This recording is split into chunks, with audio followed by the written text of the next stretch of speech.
warahmatullahi wabarakatuh. Selamat datang di channel YouTube Eureka Official. Jangan lupa like, subscribe, dan share video ini ke teman-teman kalian. Pada video kali ini, kita akan mempelajari tentang materi IPS kelas 8 dengan submateri kedatangan bangsa-bangsa barat ke Indonesia. Adapun tujuan pembelajaran kita pada video kali ini adalah siswa dapat memahami latar belakang kedatangan bangsa-bangsa barat di Indonesia. Sebelum kita membahas materi tentang latar belakang kedatangan bangsa-bangsa barat di Indonesia, mari sama-sama kita perhatikan gambar peta posisi Indonesia di antara negara Asia dan Australia yang terdapat pada slide video.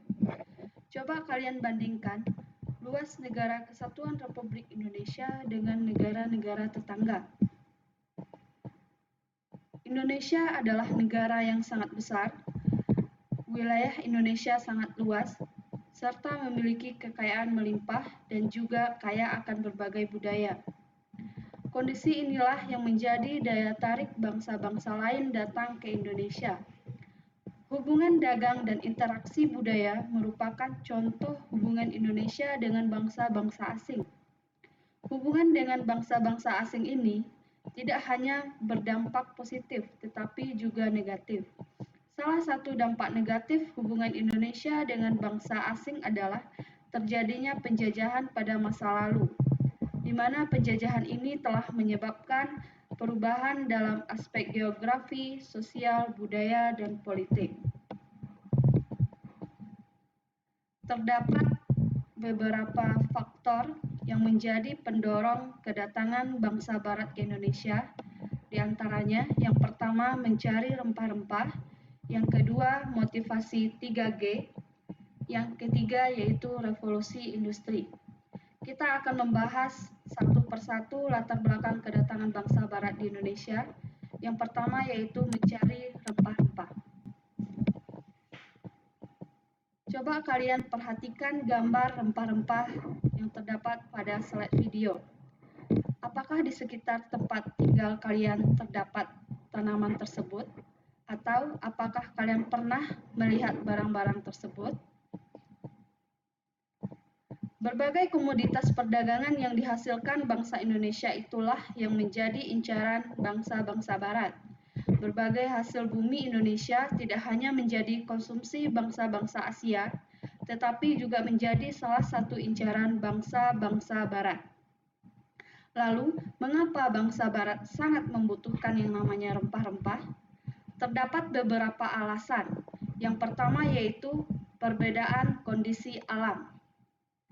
Indonesia dan bangsa-bangsa di Eropa memiliki yang namanya perbedaan kondisi alam. Lokasi mempengaruhi perbedaan iklim dan kondisi tanah di Indonesia dan Eropa. Hal ini mengakibatkan hasil bumi yang diperoleh juga ikut berbeda.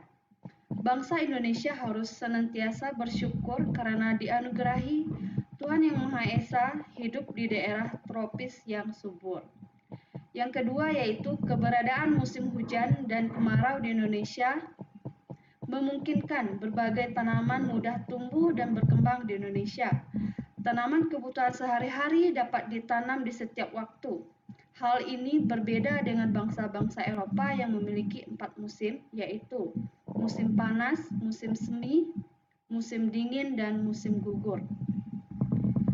Yang ketiga yaitu bangsa-bangsa barat sangat membutuhkan rempah-rempah, sementara persediaan di Eropa sangat terbatas. Rempah-rempah bagi bangsa Eropa dapat digunakan untuk mengawetkan makanan, bumbu-bumbu masakan, dan obat-obatan. Negara-negara tropis seperti Indonesia kaya akan rempah-rempah, sehingga bangsa-bangsa barat berusaha untuk memperolehnya. Yang kedua yaitu motivasi 3G, Gold, Gospel, dan Glory. Motivasi 3G merupakan motivasi bangsa-bangsa barat melakukan penjelajahan samudra. Terkenal dengan sebutan 3G karena memang semboyan tersebut berawalan dengan huruf G, yakni Gold, Glory, dan Gospel. Adapun yang dimaksud dengan gold, glory, dan gospel yaitu yang pertama gold artinya emas yang identik dengan kekayaan. Semboyan ini menggambarkan bahwa tujuan bangsa Barat ke Indonesia adalah untuk mencari kekayaan. Itulah yang membuat mereka melakukan ekspedisi dan penjelajahan.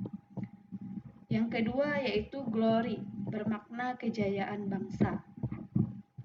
Yang ketiga, gospel adalah keinginan bangsa-bangsa Barat untuk menyebarkan atau mengajarkan agama Nasrani, khususnya agama Kristen, ke bangsa-bangsa di Asia, Afrika, dan Amerika. Yang ketiga yaitu revolusi industri.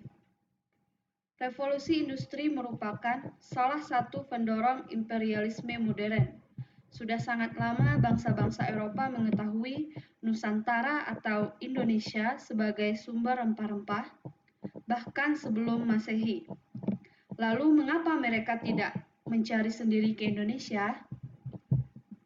Pada masa tersebut, mereka masih kesulitan, terutama masalah transportasi, kondisi politik, dan juga keamanan.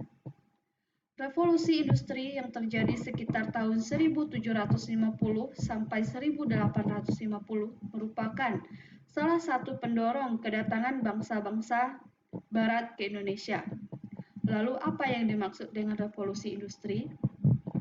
Revolusi industri adalah pergantian atau perubahan secara menyeluruh dalam memproduksi barang dari sebelumnya menggunakan tenaga manusia dan hewan menjadi tenaga mesin, di mana penggunaan mesin-mesin dalam industri menjadikan produksi lebih efisien, ongkos produksi dapat ditekan, serta barang dapat diproduksi dalam jumlah besar dan cepat. Berkembangnya revolusi industri menyebabkan bangsa-bangsa Barat memerlukan bahan baku yang lebih banyak. Mereka juga memerlukan daerah pemasaran untuk menjual hasil-hasil industrinya. Salah satu pengaruh revolusi industri yang sangat terasa adalah dalam kegiatan transportasi. Penemuan mesin uap yang dapat dijadikan mesin penggerak perahu merupakan teknologi baru yang pada masa tersebut.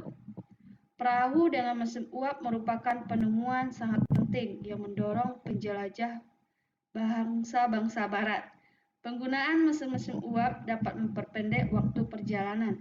Selain penemuan mesin uap, revolusi industri didukung berbagai penemuan lain seperti kompas, mesin pemintal, dan lain sebagainya, di mana penemuan-penemuan tersebut memicu bangsa-bangsa Barat untuk melakukan sebuah petualangan. Demikianlah video pembelajaran kali ini. Terima kasih dan jangan lupa like, subscribe, dan share video ini ke teman-teman kalian untuk mendukung kami terus berkarya. Jika terdapat pertanyaan, silakan tuliskan di kolom komentar. Dan saya tutup. Wassalamualaikum warahmatullahi wabarakatuh.